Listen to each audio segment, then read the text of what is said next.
Hi guys, so here's my story about how I developed my perfect pitch. Now for those of you who don't know what perfect pitch is, it's basically the ability to recognize a note without a reference and know what it is. You hear a note in a song or whatever, you know that's A, that's D flat, etc. And it goes the other way around. It means that you can sing any note you like without reference. For instance, if I want to sing the note F, you can do it without hearing anything outside of you. You have it inside you. So I keep hearing, and maybe you have either, that a lot of people say that you can't develop perfect pitch. You're either born with it or you're not. Well, it's important for me to say that I have developed mine. I wasn't born with it. I started playing when I was 12, and I developed mine when I was 15-ish. And whether I was born with the ability to develop it, I can't really say. I don't know if it's important. We all gotta play with the cards that we're dealt. So I want, and I obviously can't refer to the subject from a neurological standpoint nor a scientific standpoint, but I can only talk about my personal experience, and if you can take anything with it, that's great. So here goes. When I was in high school, I was crazy about this guitar solo by Deep Purple. It's called Lazy. And from the first time I heard it, I was crazy about it. I played it for a long time. I played only that for a long time. And I got lucky my parents didn't throw me out of the house, because literally I didn't play anything else for a long time. So after I played it for a while, I wondered whether I can sing the tonic note F. The solo is in F minor. The first solo is in F minor. So I wondered whether I can sing the tonic note without playing it first. Before I grabbed my guitar, I wanted to see if I can sing it, if I have it inside me, because that solo, I played it over and over again, and I kept humming it when I was in class or when I was without my guitar. So at first I was way off, but as I practiced it more and more, just this one note, just to sing this one note F, as I practiced it more and more, I got it right. So from then on, after I got that one note, my path to absolute pitch was through that single note.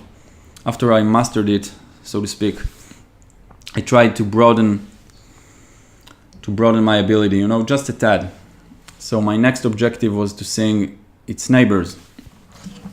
And if I got F,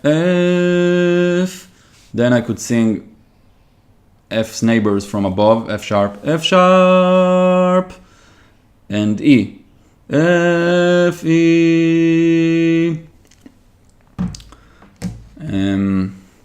So I kept going from there, and I added one note, and then another note, and then another note. But when you have a reference note and you want to sing another note, that already enters the territory of relative pitch.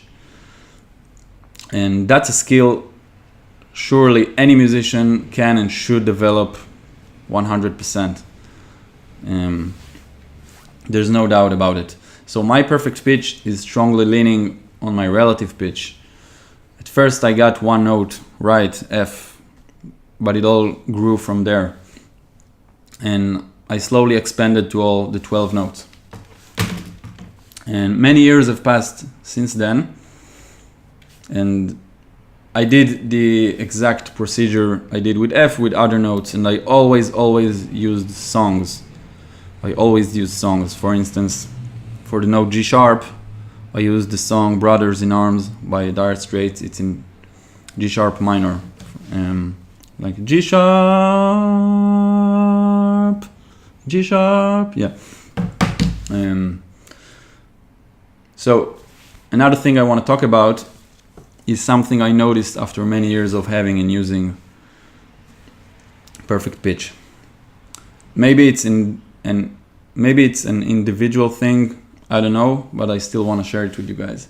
I started noticing that different notes not only sound different, but they arouse different sensations. For instance, the notes F and E are really close, but at least for me, they have a completely different flavor, different taste, different color, if you will. I feel they resonate in a different manner and actually in a different space in your head. I have no evidence for it, I just feel it really clearly. So now, after many years, I remember not only the sound of notes, but also the feeling of notes. I remember how they actually feel and resonate inside me. And whenever you want to remember something, the more details you have, the more senses you use, the better it will be kept in your memory. So you can remember smells and tastes and images, and it all completes pieces, the image in your head. Obviously notes don't have smells, but I think you get the point. So if you guys want to practice absolute pitch, nowadays you can do it anywhere, anytime. You download like a tuner app or a piano app. For instance, if you want to start mastering one note, let's say E. So at first, if you can sing it out of nowhere, that's great. E. And if not, you play it. Then you sing it. E. Now, singing it after just hearing it, obviously it's easy. But you play it, then you can try sing it after 30 seconds. That's not as easy. And if you can get it right, then try to sing it after 1 minute, then after 2 minutes, then after 5 minutes. Then if you keep hearing this note over and over again during your day, try to see if you can wake up in the morning and just sing the note E out of nowhere. So that wraps up my story. I hope you found it interesting, and maybe it can somehow help you in your musical journey. And please hit the subscribe button, and I'll see you guys next time. Bye bye.